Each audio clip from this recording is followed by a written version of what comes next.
च भव्यं च सर्वं यश्चाधितिष्ठति स्वर्यस्य च केवलं तस्मै ज्येष्ठाय ब्रह्मणे नमः।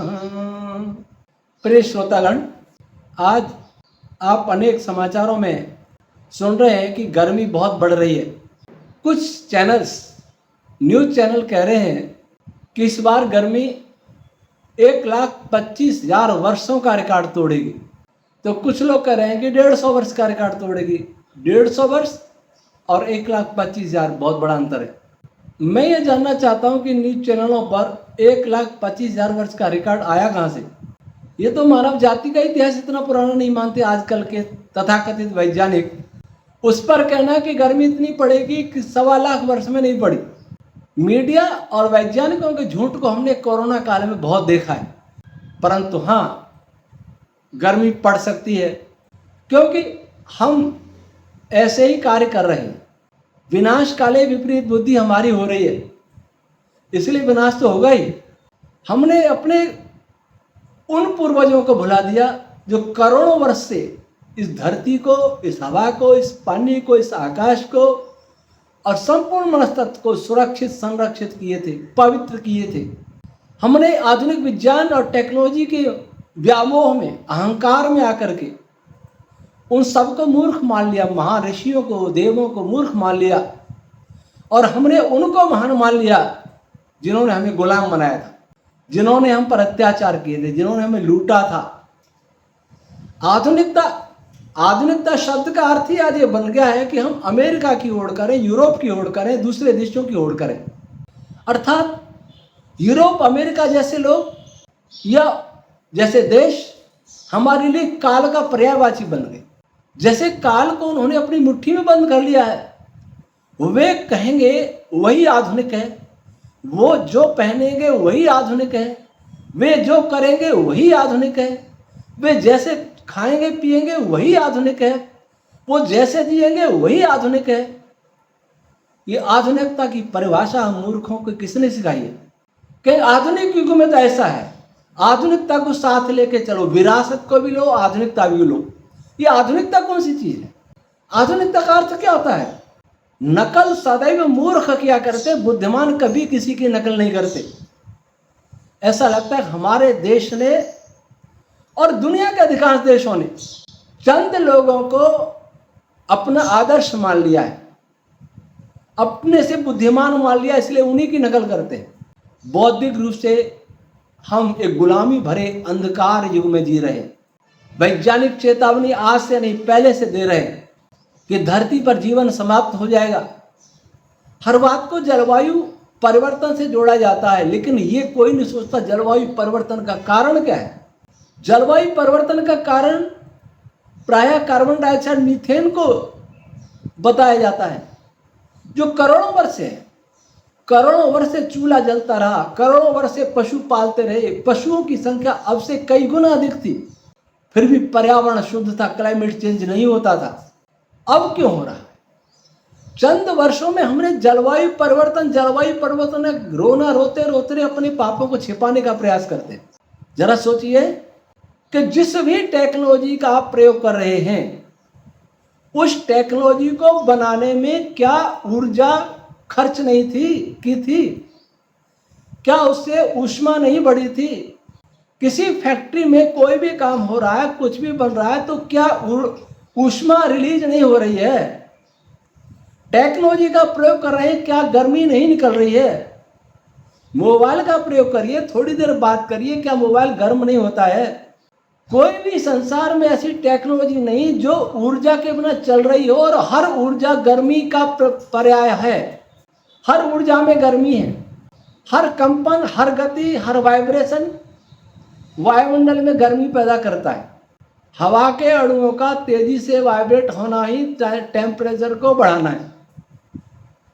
मनुष्य की जितनी गतिविधियां बढ़ेगी, उतना ही हवा के अणु अधिक तेजी से गति करेंगे, कंपन करेंगे, अर्थात हवा का तापमान बढ़ेगा। अल नीनो कहेंगे, ला नीनो कहेंगे, ये एक प्राकृतिक प्रक्रिया है जो ऋतुओं के अनुसार चलती हैं। लेकिन अगर उसमें मानवीय छेड़छाड़, मानवीय हस्तक्षेप बढ़ जाए, सारे वायुमंडल को हमने, सारे आकाश मंडल को हमने रेडिएशन से भर दिया है, प्रदूषण से भर दिया है, फिर हम सोचते हैं कि ठंड पड़ेगी। अभी मध्य पूर्व में युद्ध हो रहा है, बम फूट रहे हैं, मिसाइलें चल रही हैं, विमान उड़ रहे हैं, जलयान चल रहे हैं, युद्धक विमान दौड़ रहे हैं। आप सोच रहे हैं वो कर क्या रहे हैं? क्या उससे गर्मी नहीं निकलेगी?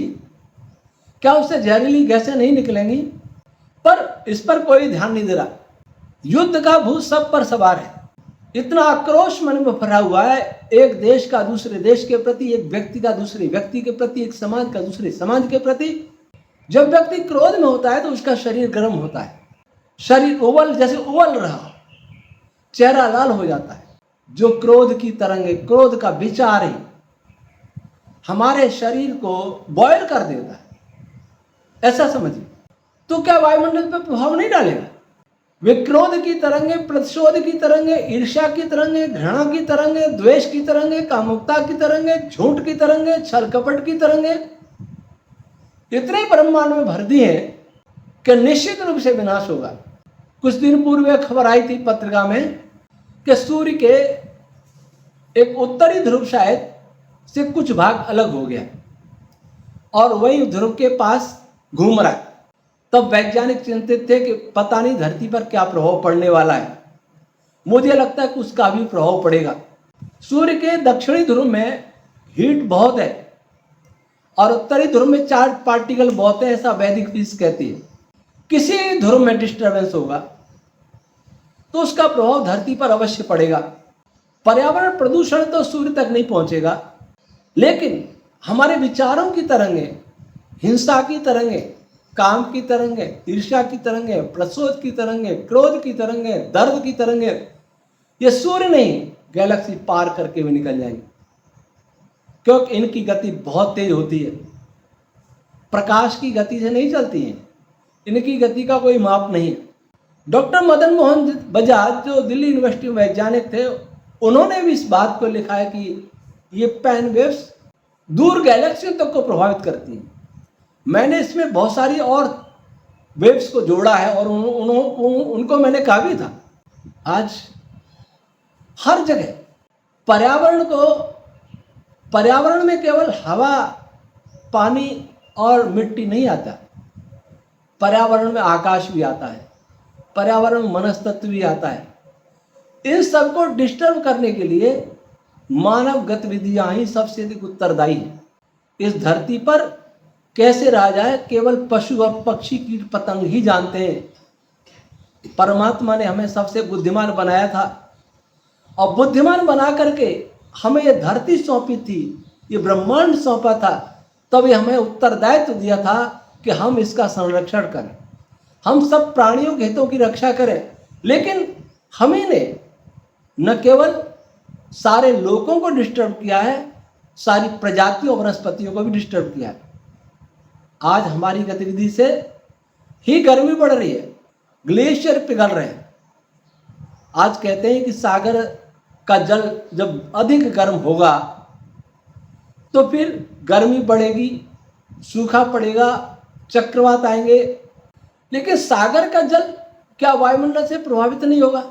सूर्य के धूप से तो गर्म होगा ही, जो नेचुरल रूप से आती है, लेकिन वही धूप और ज़्यादा तीखी बन जाएगी जब यहाँ भी वायुमंडल में हमारी गतिविधियों के कारण वायुमंडल के अणु बहुत तेजी से कंपन करने लगे, उसका ताप हम अपने विचारों से बढ़ा दें तो समुद्र तल और भी अधिक गर्म होगा। इस बात को वैज्ञानिक सोच भी नहीं रहे। वैज्ञानिकों का सोच केवल कार्बन डाइऑक्साइड, मीथेन और कुछ गैसें हैं, इसके बाद उनकी सोच बंद हो जाती है। और जो युद्ध के लिए पागल हो रहे हैं उनकी सोचने की क्षमता ही समाप्त हो गई। इतनी गर्मी बढ़ा रहे हैं और आगे पता नहीं क्या होगा। कोई उनको रोकने वाला नहीं है, कोई समझाने वाले नहीं है, कोई दंड देने वाला नहीं है। और हम अपने भारत में देखें तो बताया जा रहा है कि भारत के ऊपर ही हीट डोम बना हुआ है। ये हीट डोम भारत पर ही क्यों बना हुआ है? भारत में ही हर वर्ष जब भी फसल आती है ओले गिरते हैं, आंधी तूफान आते हैं, वर्षा होती है, और उन्हीं क्षेत्रों में ज़्यादा होती है जहाँ जनसंख्या घनी है, जहाँ रबी की फसल अच्छी होती है, जहाँ गेहूँ का उत्पादन सबसे ज़्यादा होता है। हरियाणा, पंजाब, दिल्ली, उत्तरी राजस्थान, उत्तर प्रदेश, बिहार, झारखंड, कुछ मध्य प्रदेश, इन्हीं क्षेत्रों में फसल इस बार भी बहुत बर्बाद हुई है। क्या ये संयोग है? क्या ये क्लाइमेट चेंज है? अथवा इसके पीछे भी कुछ असुर ताकतें हैं जो हार्प टेक्नोलॉजी के द्वारा पृथ्वी के आयन मंडल को प्रभावित कर रही हैं और छेड़छाड़ कर रही हैं। मैं नहीं कहता कि उनके हाथ में कंट्रोल है, पर मैं अवश्य कहता हूं कि छेड़छाड़ करना सरल होता है, उसके परिणाम को संभालना कठिन होता है। और वह छेड़छाड़ ही कहीं भारत के लिए भारी तो नहीं पड़ रही। ये डोम, हीट डोम कैसे बना? क्या इसके लिए जाने अनजाने में कोई पाप तो नहीं कर रहा है? कुछ अनजाने में भूले हो रही हो, कुछ जान करके योजना पूर्वक हो रहा हो, क्योंकि जनसंख्या कम भी करनी है। कैसे मारना है? रोगों के द्वारा, टीकों के द्वारा, नए नए वायरस फैला करके, प्रकृति को नष्ट करके, खाद्यान्न संकट पैदा करके, गर्मी पैदा करके, कहीं उस दुष्ट योजना का भाग तो नहीं है? और नहीं भी भाग हो, मैं नहीं कहता अवश्य उसका भाग है, परंतु हमारी जो भूख विकास की जो जगाई गई है, जिसको हम विकास कह रहे हैं, विकास के नाम पर लाखों पेड़ों को काटा जाता है। अभी राजस्थान में खेजड़ी को काटने का तेजी से अभियान चला था, तो राजस्थान के लोगों ने उसे रोका, आंदोलन किए। रवि सिंह भाटी विधायक है, उन्होंने आंदोलन किए, दूसरों ने किए। इस प्रकार से पेड़ों की कटाई करेंगे, कहीं सोलर ऊर्जा के लिए, कहीं दूसरी कंपनियों के लिए, कहीं रोड बनाने के लिए लाखों पेड़ कटेंगे, और आप सोचिए गर्मी न बढ़े। हम विकास किस कीमत पर चाहते हैं? इस कीमत पर चाहते हैं कि हम गर्मी से जल भुन के नष्ट हो जाएं, हमारे पशु नष्ट हो जाएं। आज हमारी गाय रोड पर मारी मारी फिर रही, गो सम्मान के लिए अभियान चल रहा है। पता नहीं सरकार कैसे सुनेगी, पर उसके लिए क्यों सरकार दोषी नहीं है? छोटे छोटे मासूम बछड़ों को किसानों ने छोड़ दिया है। क्या उनकी आहें गर्मी नहीं बढ़ाएंगे? इस पर कुछ विज्ञान के छात्र या विज्ञान के अध्यापक हंसेंगे, कैसे गर्मी कैसे बढ़ेगी? वो हंसना ही उनकी मूर्खता है। आज विज्ञान बहुत अंधेरे में है, आधा जानता है, आधा अंधेरे में है। उस अंधेरे में से ये रहस्य निकाल करके हम लाते हैं कि कैसे गर्मी बढ़ती है, कैसे विचारों का प्रभाव पड़ता है, कैसे विचारों का प्रभाव वनस्पतियों पर पड़ रहा है। आज गर्मी नहीं, एक खबर आई, मधुमक्खियों का स्वभाव बदल रहा है, बिना छेड़े भी काट लेती है। मधुमक्खियों का स्वभाव बदलेगा, कुत्तों का स्वभाव बदलेगा, गायों का स्वभाव बदलेगा, मनुष्य का स्वभाव बदलेगा, तो इन अणुओं का, हवा का, पानी का स्वभाव क्यों नहीं बदलेगा? वनस्पतियों का चक्र बदल रहा है। एक प्रकाश प्रदूषण भी है हमारे यहाँ, प्रकाश प्रदूषण भी है, जिसके कारण पशुओं में, वनस्पतियों में पता ही नहीं लगता कब दिन है कब रात है, तो वो डिस्टर्ब हो रहा है, उनका डीएनए चेंज हो रहा है। ऐसे ही हम लोग भी स्वभाव से बदल रहे हैं, हमारे बच्चे बदल रहे हैं, सारा पर्यावरण तंत्र बदल रहा है। इसके लिए हम उत्तरदायी। अगर विकास की भूख को न रोका गया, एक आदमी पैदल चलता है, पर्यावरण को कोई क्षति नहीं पहुंचाता, वही व्यक्ति मोटरसाइकिल पर चलता है और अधिक क्षति पहुंचाता है। वही जब कार से चलता है और अधिक क्षति पहुंचता है, वही हवाई जहाज से चलता है तो और क्षति पहुंचती है। हमने सब काम जो हाथ से आराम से किए जा सकते हैं, उसके लिए भी मशीनें लाई, और मशीनों में अपना बड़प्पन समझा, गौरव समझा, अर्थात गर्मी बढ़ाने में हमने गौरव समझा, और प्रकृति को संतुलित करने में अपने हीन भावना समझी कि हम हीन हैं, हम पिछड़े हैं। अगर अगड़ेपन की निशानी विकास है, अगड़ेपन की निशानी तथाकथित जीडीपी के पैमाने हैं, तो निश्चित रूप से धरती जलेगी। और कोई नहीं बच पाएगा। एसी, जो एसी की बात करते हैं, वे एसी भी काम नहीं करेंगे। और एसी में बैठने वाला अपनी गर्मी को दूसरों को देता है, अर्थात अपने घर का कचरा दूसरे के घर में फेंकता है, उस चोर की तरह।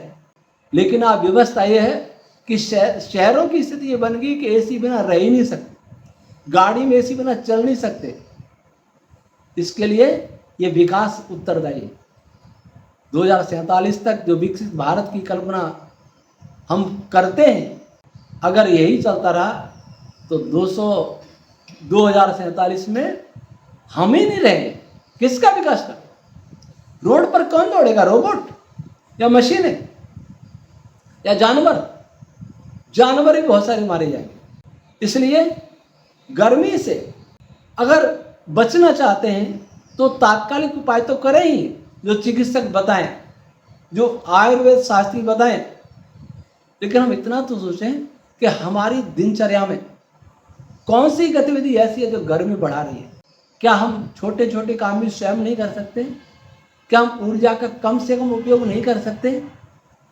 आज हमारी जीवन शैली ऐसी हो गई कि बिजली भी बहुत चाहिए, पानी भी बहुत चाहिए। पहले थोड़े पानी में काम चल जाता था, अब पानी भी बहुत चाहिए। वैज्ञानिक कहें सूखा पड़ेगा, पानी कहाँ से आएगा? जीवन शैली बना दी, पानी बहुत खर्च करो, पानी आएगा कहाँ से? पीने के लिए पानी मिलना मुश्किल होगा, तो कृषि कैसे होगी? स्नान आदि कैसे होगा? घर घर शौचालय। शहरों में तो जाएगा, लेकिन गांव में जो जाते थे वो भी सब बंद हुआ। चूल्हा जलता था वो भी बंद हुआ, पशु पालते थे वो भी बंद होता जा रहा है। इतना ऐसा क्रूर साम्राज्य चल रहा है, क्रूर अराजकता चल रही है कि कोई किसी का हित नहीं सोच रहा। हम पूंजी के चक्कर में सब कुछ नष्ट कर रहे हैं। सारे पूंजीवाद इतना हावी है कि इन पूंजीपतियों ने इस धरती को बंधक बना रखा। बहुत सारे सैटेलाइट छोड़ दिए, उनमें से रेडिएशन आ रहा है। हर मोबाइल रेडिएशन दे रहा है, हर कंप्यूटर रेडिएशन दे रहा है, और हर लैपटॉप रेडिएशन दे रहा है। बहुत सारे यंत्र रेडिएशन दे रहे हैं। हम दरवाज़ा भी खोलने में ऊर्जा नहीं खर्च करेंगे शरीर से, उसमें भी सेंसर चाहिए। पानी की टोंटी के लिए भी सेंसर चाहिए, बल्ब जलाने के लिए भी सेंसर चाहिए। हम ऐसे तरंगों के युग में जा रहे हैं जहाँ गर्मी बढ़नी ही है।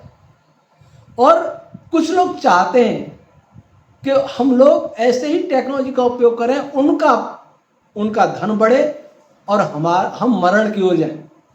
उनके बच्चे उतनी टेक्नोलॉजी का प्रयोग नहीं करते जितना हम करते।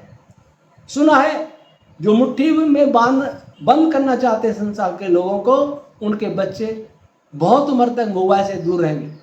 कुछ तो कच्ची मिट्टी के घर में भी रहते हैं, उस जीवन शैली को अपनाएंगे। लेकिन हमें सिखा दिया, हमें आलसी बना दिया, प्रमादी बना दिया, गुलाम बना दिया। इस टेक्नोलॉजी के परिणाम गर्मी अवश्य है। दूसरा परिणाम गर्मी और गुलामी। इससे हम ऐसे गुलाम हो गए हैं कि हमें चाहे जब बंधक बना दिया जाए, चाहे जब आपको कुछ नहीं कर पाएंगे, क्योंकि उनको राज करना है तो आपको बंधक बनाना ही है। बंधक बनाने का तरीका है कि आप ऐसी टेक्नोलॉजी लाइए जिसके बिना आप रह नहीं सकते, और इस टेक्नोलॉजी का नियंत्रण भी उनके हाथ में है। जब बंद कर दें फिर बैठे रहिए। तो हम लोग कुछ विचार करें। हम वर्कर बन गए, काम करते रहेंगे, किसी के पास टाइम नहीं है। कभी तो सोचिए कि हम कहाँ जा रहे हैं। कभी तो सोचिए कि हमारे पूर्वज कैसे रहते थे। कभी तो सोचिए कि जो लोक लुभावन नारे हमारी सरकारें दे रही हैं, हमारे महिलाएं ड्रोन उड़ाएंगी, रोटी नहीं बनाएंगी, ड्रोन उड़ाएंगी। पुरुष नाना प्रकार की टेक्नोलॉजी का प्रयोग करेंगे। बैलों तो मार दिए, बैल है नहीं। बैल गाय नहीं रहेंगे तो धरती नहीं बच पाए, हम नहीं बच पाए। धरती तो ही रहेगी पर हम नहीं बच पाए। इसलिए इस विनाश को रोको। कम से कम स्वयं कम से कम साधनों का प्रयोग। सभी अपने साधनों को 50% घटा लें, तब भी काफी बचा जा सकता है। और अगर हमें लगता है कि कोई दुश्मन देश ऐसा कर रहा है तो उसके विरुद्ध भी हर नागरिक को आवाज उठानी चाहिए, लेकिन प्रामाणिक प्रामाणिकता पता लगनी पड़ी। बहुत सारे अफवाहें भी चलती हैं, उनसे हमें बचना चाहिए। और मीडिया का भी कर्तव्य है कि वास्तविक बताए, झूठ न बोले, टीआरपी का चक्कर में न बोले झूठा डराए नहीं। और सरकार का सबसे बड़ा दायित्व है, क्योंकि सरकारों ने हमको बिगाड़ा है। सरकारें अगर कहती हैं कि हमारा बच्चा पहले गेंद से गिरता था, अब मोबाइल से गिरता है, माउस से गिरता है, तो बच्चा तो बिगड़ेगा ही। हमने क्या क्या नहीं बिगाड़ा। हमारी वृत्तियां बदल गई, हमारी मानसिकता बदल गई, हमारा खाना पीना बदल गया, और सब जो बदला है सब इस वायुमंडल को गर्म करने वाला है। कुछ के प्रभाव हमें स्पष्ट दिखाई देते हैं, कुछ के प्रभाव हमें नहीं दिखाई देते। जब दिखाई देंगे, जब अनुभव होगा, जब हमारे वैदिक फीस को पढ़ोगे। आधुनिक फीस को पढ़ करके केवल पर्यावरण को नहीं समझा जा सकता, सृष्टि को नहीं समझा जा सकता। इसलिए विचार करें कि करोड़ों वर्ष से, करोड़ नहीं, 1,96,8,53,127 वर्ष से जिन हमारे महर्षि मुनि देवों ने इस धरती और सारे संपूर्ण पर्यावरण को संतुलित, स्वस्थ और संरक्षित रखा, उनसे हम कुछ सीखें। हम आंख बंद करके दूसरों की नकल न करें, क्योंकि हम मूर्ख नहीं हैं। मूर्ख आज अवश्य होंगे, लेकिन मूर्खों के वंशज नहीं हैं, हम मनुष्यों के वंशज हैं। इसलिए अपने अंदर कुछ तो गौरव पैदा कर। आधुनिकता का अर्थ यह न सोचे कि वे आधुनिक है, उनकी नकल करने आधुनिक है। भेड़ बनने से बचें। हमें भेड़ बनाया जा रहा, भेड़ बनाकर मारा भी जाएगा ऐसे भेड़ों की तरह। इसलिए विवेक को जगाएं, कुछ स्वाध्याय चिंतन के लिए समय लगाएं। केवल काम में न लगे रहें। सब काम कर रहे हैं ऊपर का आदेश मानने के लिए, चिंतन कौन कर रहा है? ऑफिस में काम है ऊपर अधिकारी का निर्देश पालन करने के लिए, अधिकारी पर काम है ऊपर उच्च अधिकारियों के निर्देश पालन करने के, उन पर काम है मंत्रिमंडल के आदेश पालन करने के लिए, उन पर काम है सेंट्रल गवर्नमेंट के आदेश पालन करने के लिए, और सेंट्रल गवर्नमेंट का काम है किसी और के आदेश पालन करने के लिए। कोई विदेशी एजेंसी बोलेगी, गवर्नमेंट वही बोलेगी, फिर आगे निर्देश देगी, सब काम में लग जाएंगे। चिंतक लोग तो वो है जो धरती का विनाश कर, लेकिन वो क्योंकि उनका चिंतन विनाश करने के लिए लग रहा है, वे जनसंख्या को कम करना चाहते हैं अथवा बहुत धन संपन्न होना चाहते हैं, और हम लोग उनके टूल बन के रह गए, केवल टूल बन के रह गए।